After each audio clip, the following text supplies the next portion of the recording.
I was also listening to the podcast yesterday, and I realized we didn't actually do an intro of who we are. We almost never do. Yeah. If you really think about it. Yeah. Which is just unless we do the intro. Well, here's the thing. I don't have an excuse. I don't know why we stopped. But you know what? We can restart it here. Yeah. Yeah. I'm Josh. I'm Garrett. And I'm David. I always want.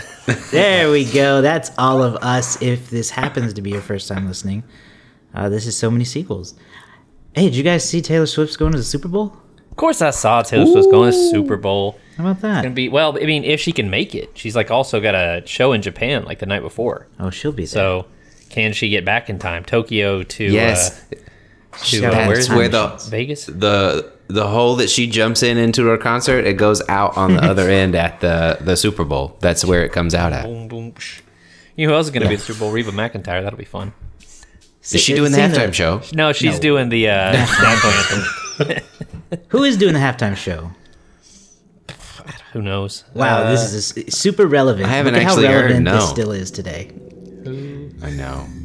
I really couldn't tell you, and I feel like I don't know. The halftime show. Oh, this is embarrassing. How Usher? long it's taking. Usher. Why? Interesting. He's fun. Usher. He can 8-time dance. He can Grammy-winning sing. singer Usher will headline the 2024 Super Bowl. That's according to the Columbus Dispatch. Thank you, Columbus hating on Dispatch. Usher. All right. No hate, no Usher hate. now. But it's kind of like, they had Eminem 3 years ago, and it's like, Eminem now? That's Eminem's always great, but now? Yeah, Should've but been that doing it Super Bowl 02. show was dope. That Eminem Super Bowl show was dope. It was. really I mean, you can't go wrong. So, yeah, Usher. We're gonna have And then to. Reba on the national anthem. So there you go, and then maybe Taylor Swift in the skybox. Yeah. We got a big month though, so let's go ahead and talk about our theme. Yeah. So Many Sweethearts. Yep. So Many Sweethearts is the theme of the month. If you guys watched our episode last week, of course, we revealed our picks for you. Today we're going to talk about Return to Me. This month we've also got coming up When Harry Met Sally, Her, and then of course our final fan pick, which has not been revealed yet. But if you follow us on Instagram at So Many Sequels Pod, we'll be posting polls there for you to vote in. And as we get closer to that show, we will reveal what that pick will be. But we're excited. You guys always pick something good for us. So we're going to talk about Return to Me this week. How you guys feeling, though, going into February about this month? Are we feeling good knowing what our picks are? We've only watched the one, but how do we feel? I think we have a nice little genre, or a wide swath of things, right? Mm-hmm. I think that we have some rom-coms. I think we have some classics. I think we have some under the radar stuff, and I think that we did a lot better this year than we did our initial year. Yeah, and I think we're covering a range of eras too. We've got the 80s, we've got the early 2000s, we've got the mid 10s covered. So we got a good stretch here of time frames. Yeah, I think so too. I think it'll be good. Definitely. You guys been watching anything else lately? Anything that we should catch up on that the people need to know about? Any reviews to spread? I saw Wonka. I went and saw Wonka. You saw the Wonka Man. What did you think? I did. I enjoyed it. I thought it was a lot of fun. It didn't have the same kind of magic that the initial one had. Obviously, but sometimes you can't go into a movie like this expecting to recapture the magic. Of course not. Right? The problem that I had with the Johnny Depp one is that it looked like it came from a lunatic's mind, and that was the main issue with it. And it wasn't well done. Like the original one looked like it came from a lunatic's mind, but it had a heartwarming story, whereas it just didn't seem like that one with Tim Burton. And this one, it was nice. It was very sweet. I thought it was a little too musically in places. There were some songs that I was like, does this need to be a song, or can we tell a little more story? Like a little more story, less song. But other than, that's just nitpicking. I really enjoyed it. David, do you watch anything new recently? New as in anything brand new recommend? or new to me? No, just something that you would recommend. I watched. I'll tell you what. I'll give you this. I watched Insomnia, which is the only Chris Nolan film that I hadn't seen to date. So I finally crossed that box off. So I'm caught up on Christopher Nolan's oeuvre, if you will. And it was pretty good. It wasn't like great. you can really tell that it's the only one Christopher Nolan or his brother have not written. Like, it is like not written like a Nolan film, but it's like edited and directed like one. So it's kind of weird in that sense, because it's like a very straightforward film. There's no crazy, like, I don't know. There's no crazy twist or anything like absurd to speak of like that. So it's that was interesting. I also I didn't watch all of this, but my wife watched rom-com starring Ava Longoria, Over My Dead Body or Over Her Dead Body, one of the two. I don't know. About Ava Longoria, who dies.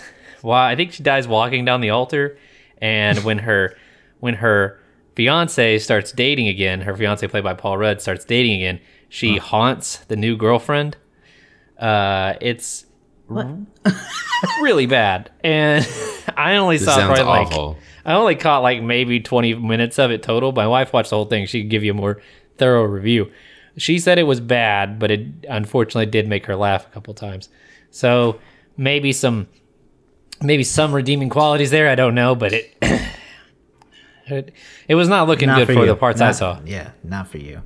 Okay, great. I have a TV show I'll recommend, a miniseries really. I got caught up and finished Marvel's Echo on Disney Plus, and that was really great. Honestly, my chief complaint is that I could have used maybe a couple more than 5 episodes. No, I didn't want a ton more, but 5 felt a little rushed to me. But what it's setting up for the future of some of these shows that they're about to launch and relaunch in some cases, I'm pretty excited about. Echo is cool. Lots of cool stuff. It's characters that most people aren't really familiar with. They worked with the Choctaw Nation here in Oklahoma to really incorporate a lot of Choctaw culture into it. So that was cool to see. And I just thought it was really great. It really kind of stands out from some of the other Marvel TV shows. Yeah, I've got to finish the last 2 episodes myself, but I've been enjoying myself thus far. Mm-hmm. Yeah, same here. I think I have 1 more, maybe 2 more. I can't fully remember, but yeah, it's great. And once again, Vincent D'Onofrio killing it as Kingpin, and he has, I think I saw an article somebody wrote that he has been their most consistently good villain for the last like 10 years or however, going back to Daredevil. And I agree. I mean, he is so menacing just by standing there, because he's so good at just being big, and scary. And he's honestly, and I'll take this against almost anybody that could be brought up. Vincent D'Onofrio is one of the most underrated actors working today. He's fantastic. Not just as Kingpin. That's not the only thing I've seen him in. He's fantastic. Great character actor. Character actor. And the best thing is you see him on the red carpet talking about Echo, and he's like the nicest, most unassuming looking guy, but when he transforms into Wilson Fisk, it is a full-on transformation. It is pretty fun. Yeah, it's good. So that is Echo on Disney Plus. Go check that out. Okay, let's go ahead and switch gears and get into our movie of the month, Return to Me. So Return to Me stars David Duchovny and Minnie Driver in this kind of twisty rom-com. Before we go to the box office, let me tell you what this movie is about from our good friends at Letterboxd. A comedy straight from the heart. It took a lot of cajoling to get Bob, a recently widowed architect, to go on a blind date at a quirky Irish-Italian eatery. It's so specific. Once there, he's smitten instantly, not with his date, but with the sharp-witted waitress. Everything seems to be going great until an unbelievable truth is revealed, one that could easily break both of their hearts for good. I had never heard of this movie when Garrett picked it. So, David, how did it do at the box office when it came out? Well, it's a good question because we were like 10 when this movie came out, the 3 of us. So there's a very good chance that none of us heard of it at all. So it debuted the weekend of April 7th, 2000. Not a high opening, 7.8 million in its opening weekend. That's good enough for the number 4 spot. And the number 1 movie that weekend was Rules of Engagement, brought in 15 million. Aaron Brockovich in its 4th weekend brought in 9.8. The Road to El Dorado, which is an animated film I like a lot, brought in 9 million in its 2nd weekend. What this means is I was in the theater the week before because I took my 10th birthday party group to see that movie. And then number 5 is a movie called The Skulls. So this finished just behind Return to Me. It's a film starring Paul Walker and Joshua Jackson. Have you heard of this movie, Garrett? The Skulls? Well, there you go. I think so. Is Craig T. Nelson also in this thing? Let me see here. Coach! Yeah, I feel like I vaguely know what this is. It's like some kind of weird cult movie that I never actually saw, but I've only seen bits and pieces of it. Well, that's probably the Craig one. T. Nelson's in it. And then I'm just going to throw this one out there. At the number 6 spot, just for Garrett here, was debuting in number 6 was Ready to Rumble, starring David Arquette and most of the WCW roster. Wow, that movie would, fun fact, go on to be the highest grossing movie of that year. I don't know if that's true.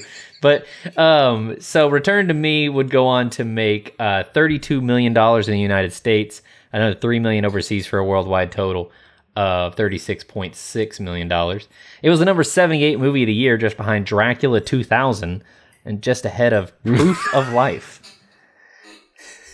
What is Dracula 2000? We don't have bad. Hey, that is a film for another day. I think I have a great idea for so many scares this year. We've actually been to the year 2000, quite a few times, just recently too, with the number 1 movie of the year again was How the Grinch Stole Christmas, followed by Castaway, Mission Impossible 2, Gladiator, and What Women Want. But we, like I said, have done a lot of movies from the year 2000.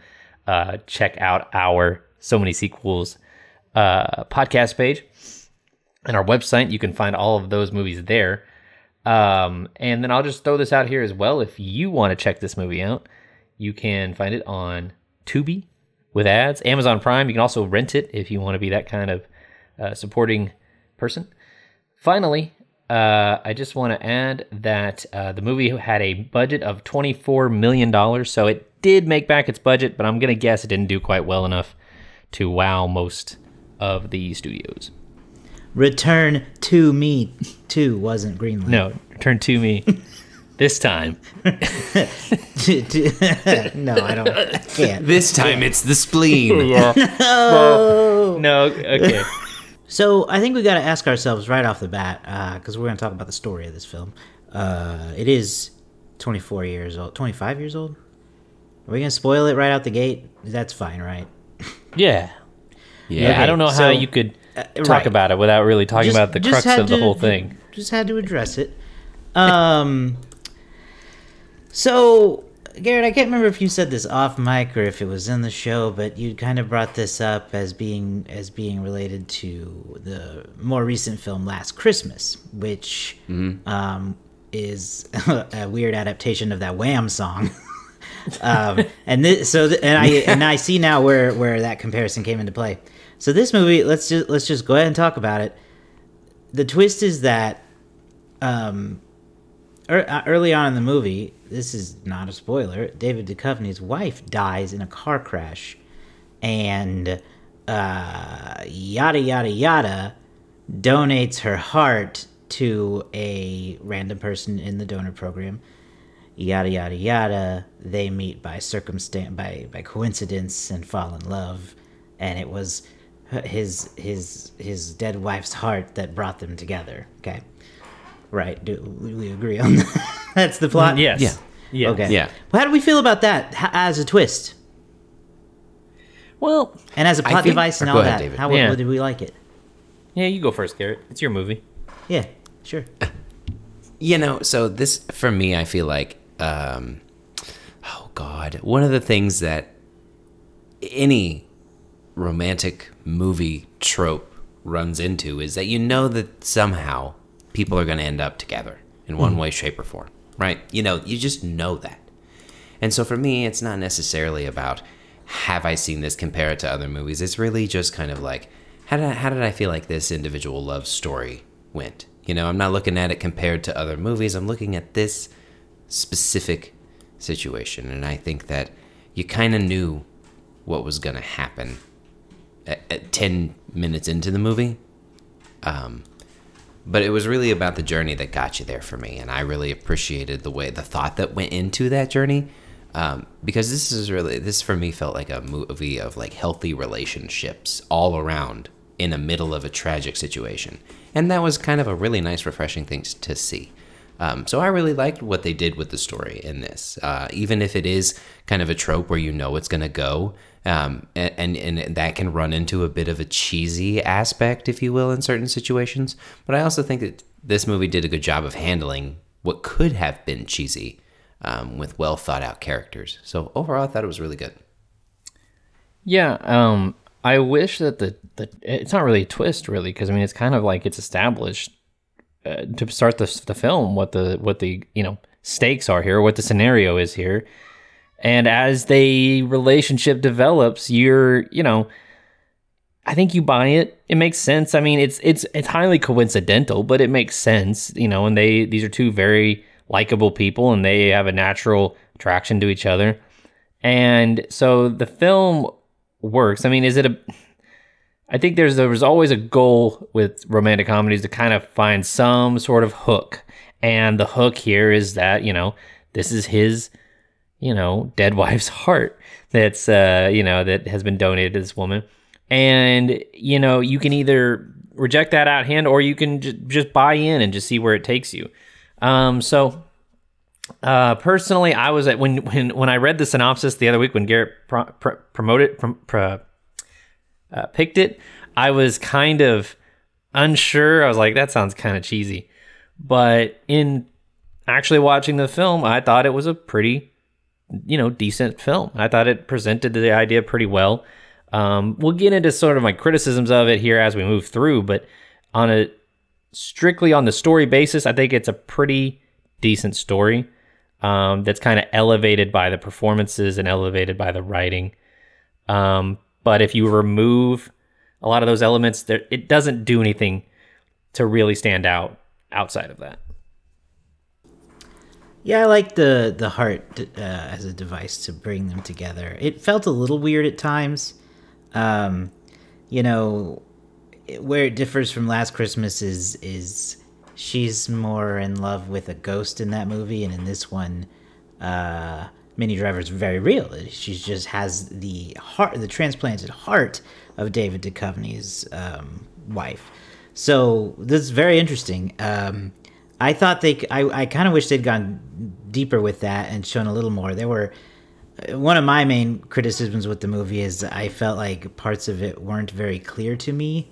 And I had to watch a couple scenes more than once just to really grasp what was going on.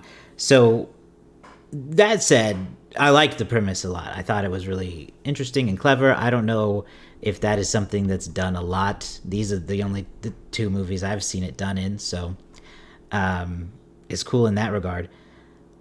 I think that's it for my thoughts on the story. So let's get into some performance talk here. Let's start with our one of our stars here, David Duchovny, who is, I think, left the X-Files to film this movie. I don't know if it's specifically for this movie, but it timed up perfectly because I checked. Because I'm a little annoyed at him for leaving that for this movie, but I don't know. The truth is out there. We just got to figure out if this is in fact out the movie. There. What did you guys think about the David Duchovny? I don't know what his nickname should be.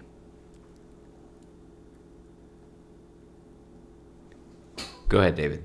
Oh, well, I was just going to say, David Duchovny, I've long thought is the sleepiest looking actor in Hollywood.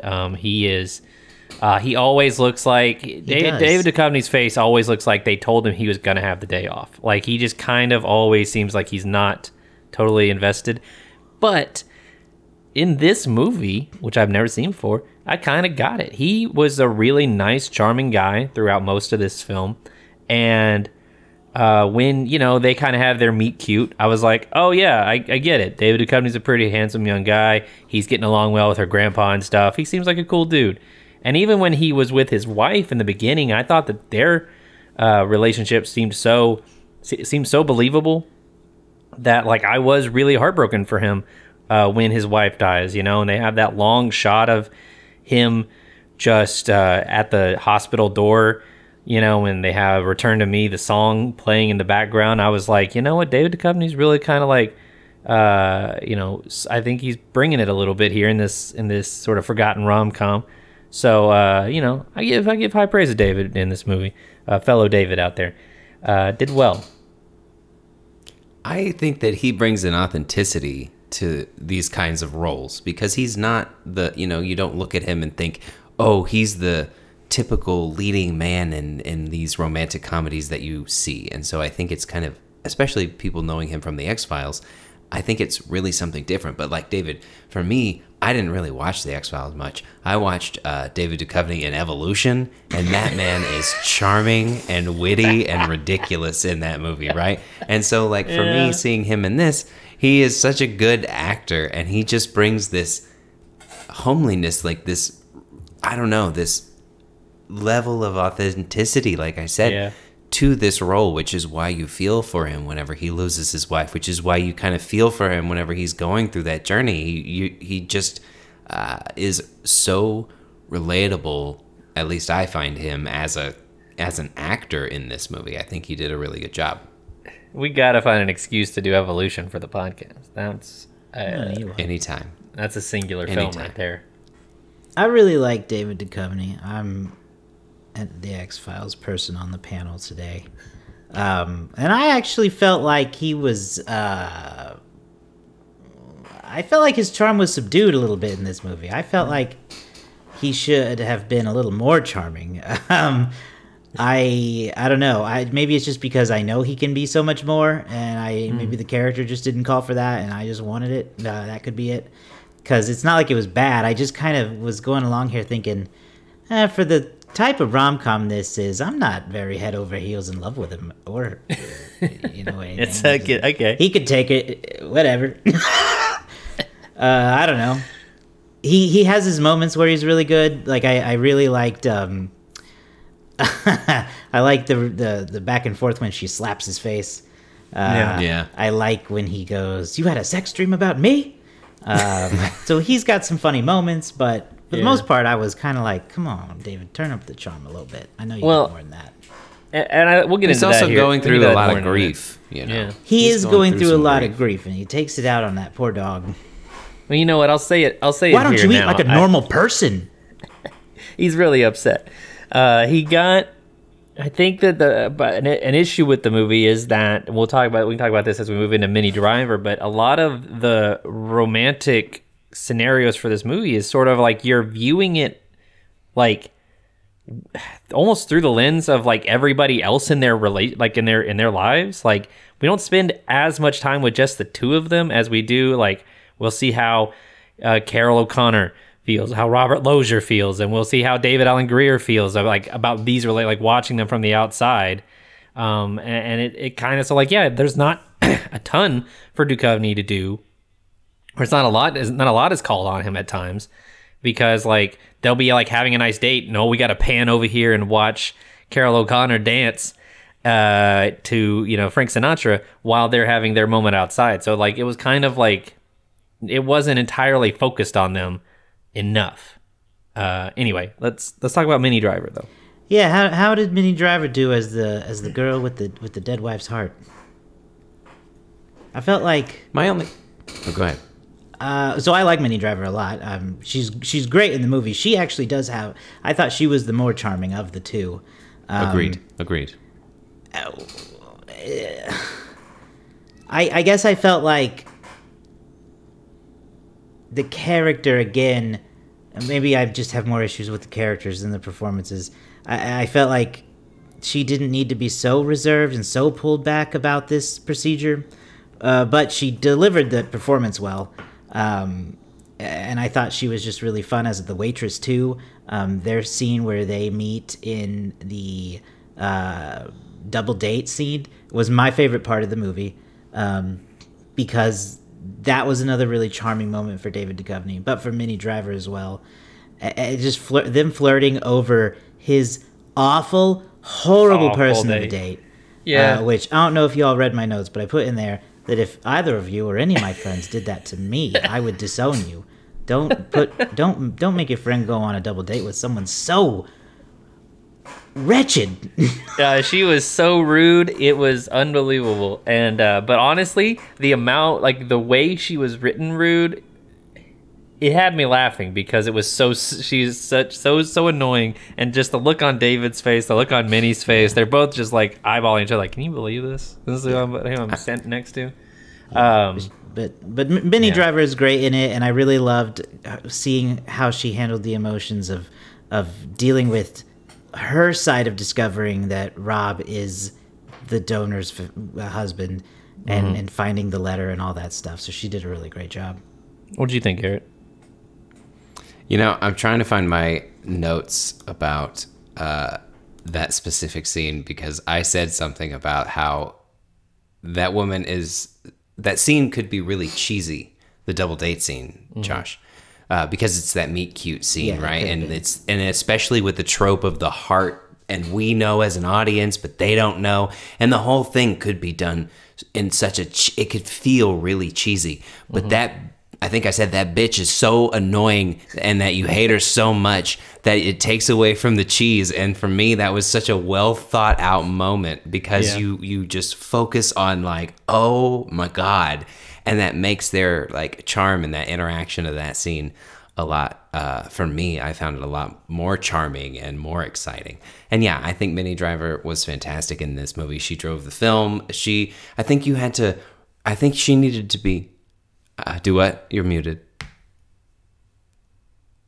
Oh yeah, she was. Yes. But I think that she had to be so charming, because again, you had to feel for her and be excited for her. And you had to feel that grief for David Duchovny. So he didn't necessarily need to be as charming. You had to feel each of their emotions. And I think that this movie was written so well for me that I felt that grief for David Duchovny, and I felt that same excitement for Minnie Driver, because this whole thing is just a tragic situation. And I felt that both of them were just like, she had a brand new life to live and was feeling it, and was sassy and funny and charming and outgoing, because why not? I also agree that for me, the critique on her character was David Duchovny was so open about his passing of his wife that the reserved nature of her heart transplant seemed a little bit, I don't know, that seemed a little out of place, and that's my main critique on her. Yeah, I thought that Minnie Driver was really good in this. I mean, she really does carry most of the film, even though we start more with David's character.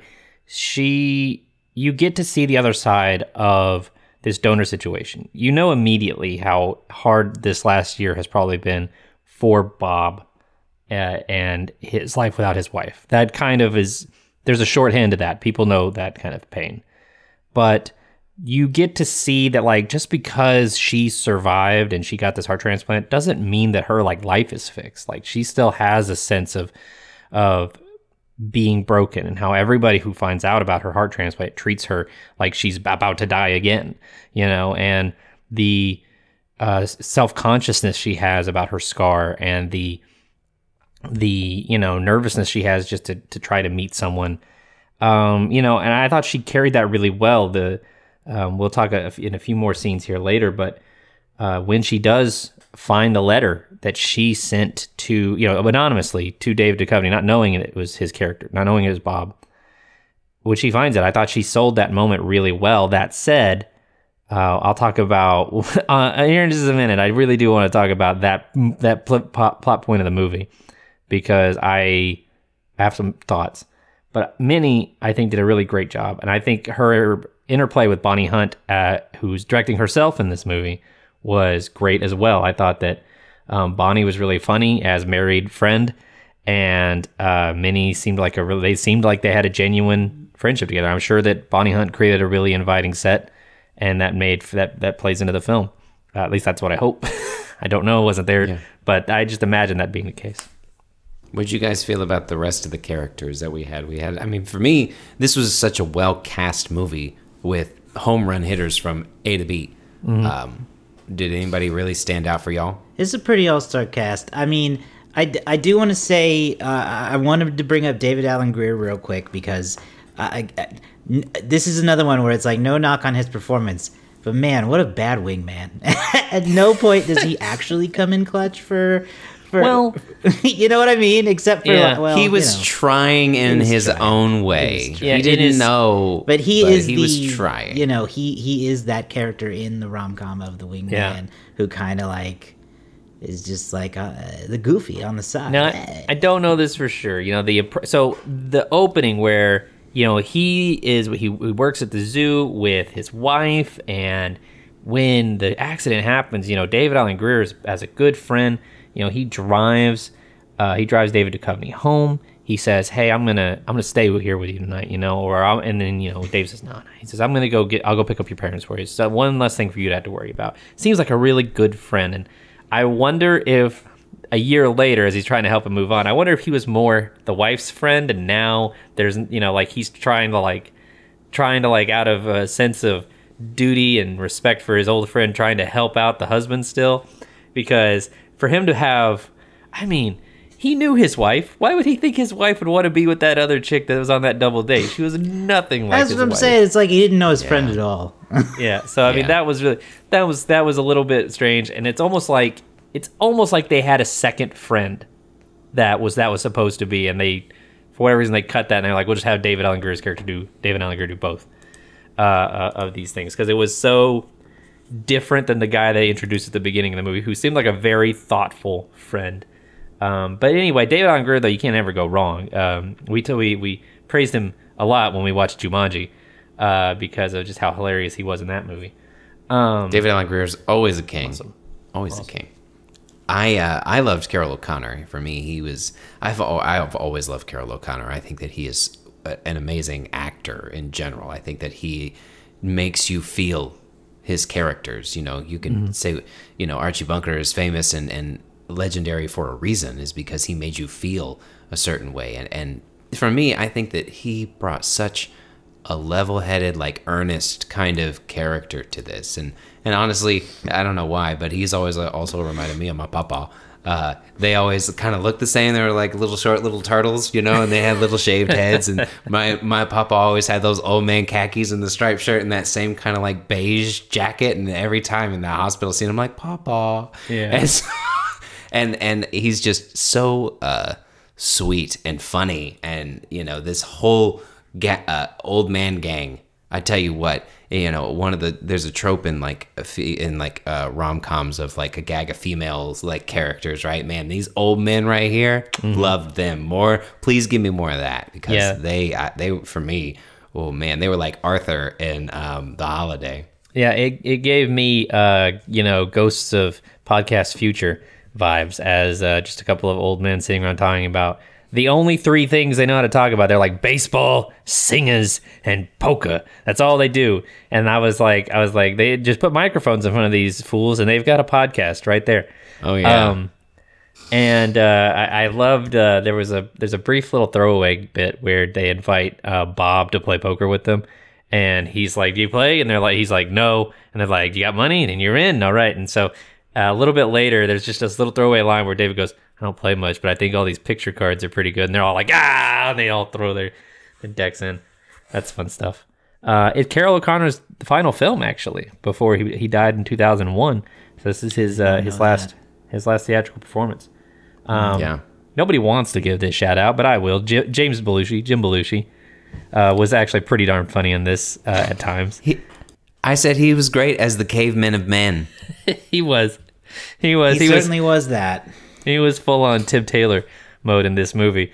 But this running gag of him just cussing in front of the kids and then being like, don't listen to your mother, she cusses too much. I don't know. He was cracking me up. He was great. That's what I meant by this was such a well cast movie, because every single person that they had was written for how you expect them to be. Like, you expect that to be Jim Belushi. Like, that's like that character written for Jim Belushi it just makes sense to me. But that whole dynamic with him and Bonnie Hunt, I really enjoyed that relationship. I enjoyed that dynamic and seeing it on TV, and then just their marriage was funny. And then it gave me nostalgic vibes because back in early 2000s on ABC, both of them had TV shows, according to Jim and Life with Bonnie, that I watched, and they were like on back to back. So I was like, hey, look at that. That's what it would be if they were ever actually engaged. Crossover, alternate timeline. Yeah. That was great. Any other standout scenes you guys wanted to talk about from this movie? Very briefly, I want to talk about the opening scene because I thought that you only get a brief amount of time to meet the wife, Bob Ruland's wife before she dies, Elizabeth. And I thought that they did a pretty good job of establishing that, she's a really good person. She cares. She has this relationship with her, with all of her friends, with this ape at the zoo. Sydney, I think, was the name of the ape that she's trying to take care of. And you got a good sense of that. And I thought that between that and then showing Minnie Driver in the hospital, showing her relationship with Bonnie and their connection, you got, she does the rosebud gag. That was really funny. You got a great sense of who these people are before you put them through this trauma. And I think it did a good job for me specifically of making me really fall for the characters before they met. That said, I think it took too long for these characters to meet. I think it took a little too long for them to finally meet each other, to finally start interacting.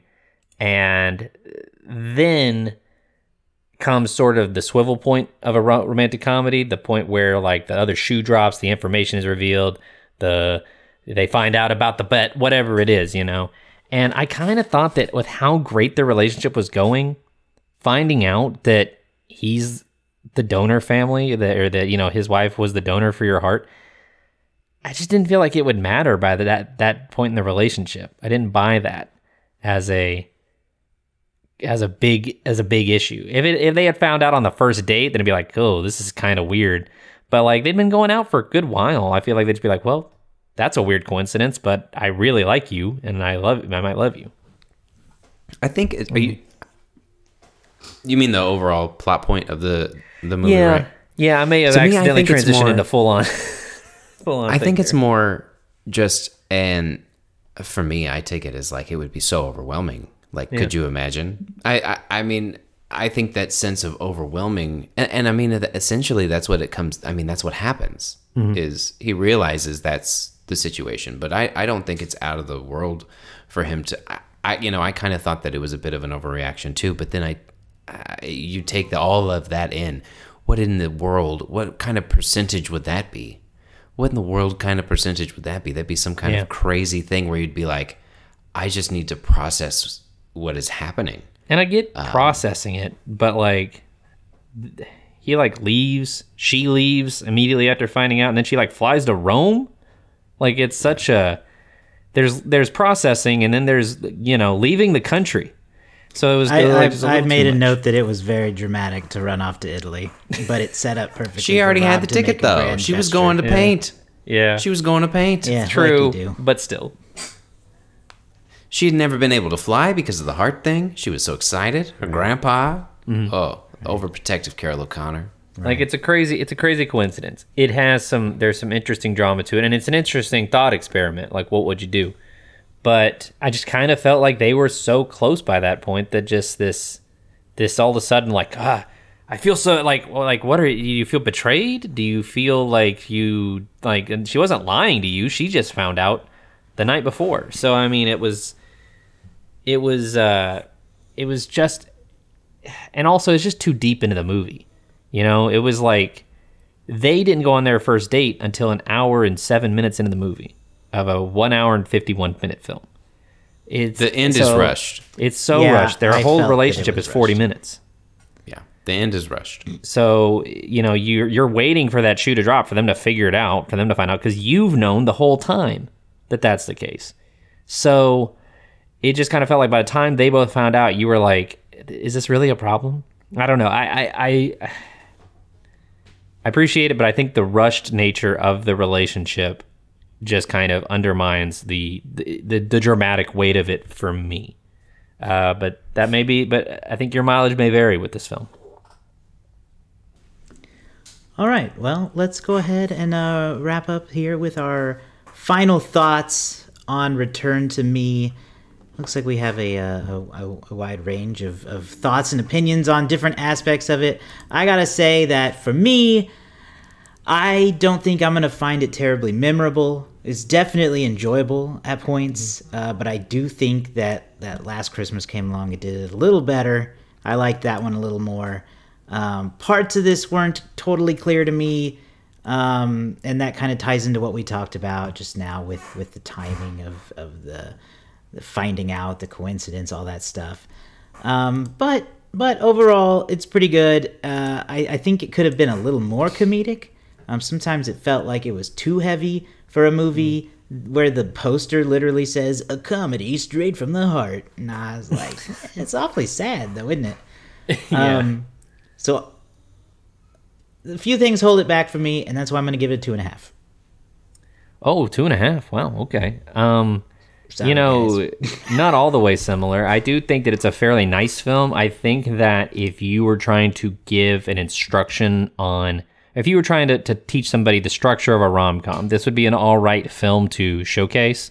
But it is a little safe. Like, it just feels like nothing... The tension doesn't really arrive, or it doesn't really strain as well as like a good rom-com. You know that there's something hanging over their head, and then when it finally bursts, it's like, oh man, how could this relationship be salvaged, right? And this is just, that tension just isn't quite there. It's a little rushed at the end. That said, I do think that it is a pretty enjoyable film. The writing is very good. The dialogue is good. The performances are good. So I'm going to give it a 3.5 stars. Your mileage may vary, though.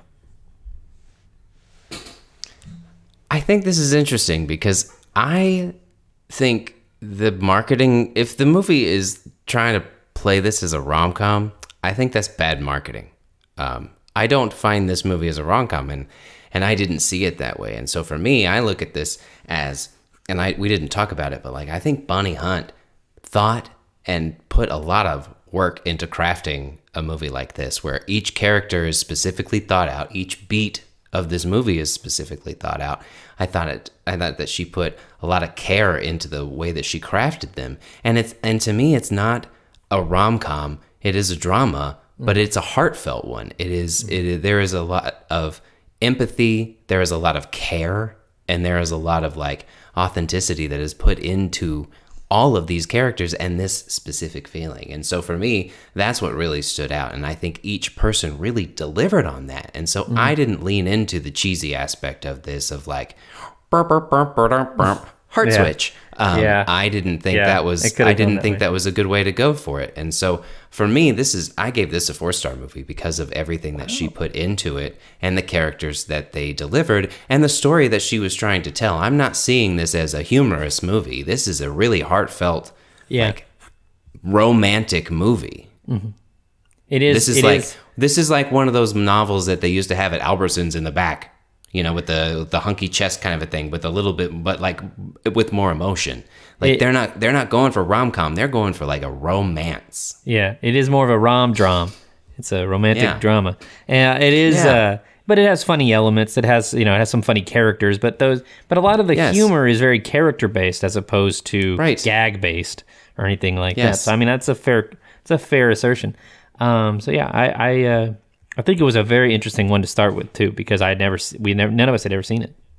Mm-hmm. All right. Well, that's it. That's our thoughts on Return to Me. Let's go ahead and play the Letterboxd game. All right, it's time to see what the Letterboxd community thinks about Return to Me. While we think about what our guesses are going to be as to what that average is going to be, let's read some of the top reviews of Return to Me from Letterboxd users. We've got 3 stars from Matt. Oh, to have a posse of Irish Italian grandpas commenting on your love life while they play cards. Yes. 4 stars, one of the more criminally underappreciated romantic comedies of this century. A century, there you go. 2 stars, did his wife fuck that gorilla? 3 stars, weirdly this movie has not one but 2 cast members from Jumanji, somehow in starring roles. And then finally, that's true. This one I pulled out special for me because I wanted to bring it up, but I forgot. Who keeps dog food loose in a drawer? That sucked me out too. I was like, did he just dump dog food in a drawer? Yeah, That's some honestly, rich people stuff. Well, you know, that's some good clinical depression right there. You just giving up on all sense of tidiness, just all the dog food in the drawer. It's just easier in the drawer. Doesn't keep very well that way though. Gonna spoil probably. You can't have can be feeding your dog spoiled dog food. That's terrible. Yeah. Well, we had some 3.5s, some 3s, some 2s in there. What do we think? Garrett, you're gonna guess first this year. This is our first installment of the 2024 Letterboxd season. The game where there's only 3 competitors and only David wins. And David wins every time. Here's the trophy that Garrett bought with his own money. Yeah. And that I've never held. Maybe one day he'll see it again. Yes, David. Maybe it'll come home. David has been the champion for 2 years straight, so can back to back Garrett or I unseat him this year? Well, there's only one way to find out. Garrett, you're going to go first rules are, because this was your pick. Oh, yeah, go ahead and explain the rules. The rules are closest to the score gets 1 point. If you get a direct hit, you get 2 points. And we'll see how that works out. It didn't work out so great for y'all last year. Garrett only got 1 direct hit last year, so he's hoping to do better in 2024. Am I? You are. See.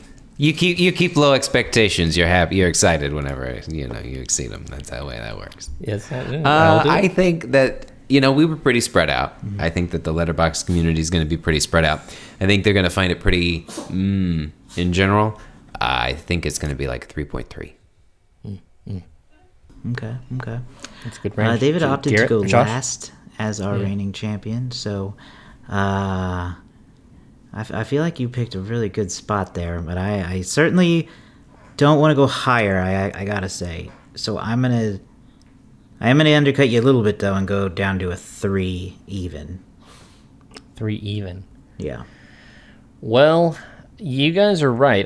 That's the area of the score range I want to be in. My heart says 3.1, but to be positive, I'm going to say 3.4. Okay, you're gonna raise him a little bit. Okay, we got Garrett with a 3.3, me with a 3.0, and David with a 3.4. The winner this week is going to be...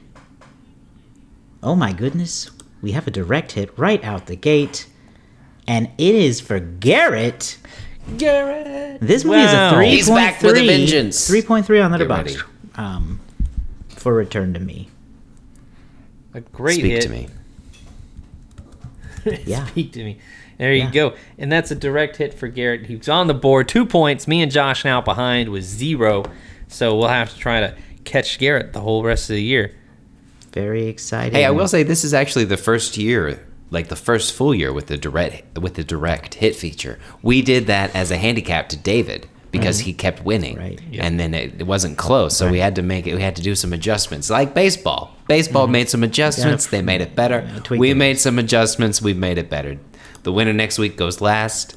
Everybody else gets to set the tone, and then David probably wins in the end anyway. So Sure. It's very possible. That was the thing, is you guys are just so bad at guessing that it made it really easy. Also, there was that period where Garrett, you left for like 8 weeks, and I just like ran up the score on him. It was it was a bad time for Josh. Great time to be me. If you want to see me win this beautiful trophy, you can go watch the last episode of last year, Christmas Story. What a wonderful monologue I had there. Anyway, is there anything else left to say about this movie? I don't think so. No, I think that's it. Let's go ahead and wrap up the show here. We've got a lot more So Many Sweethearts coming up for you.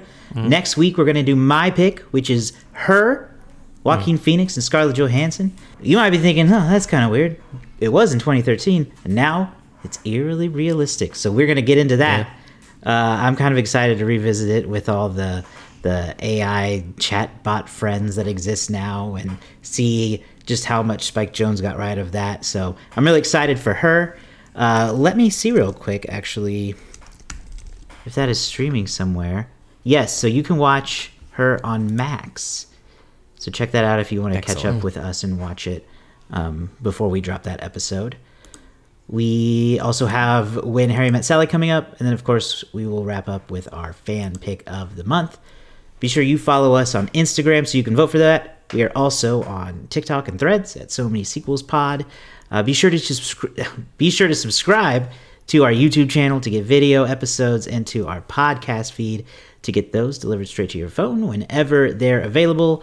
And of course, you can find links to everything at SoManySequels.com. We'll see you all next week.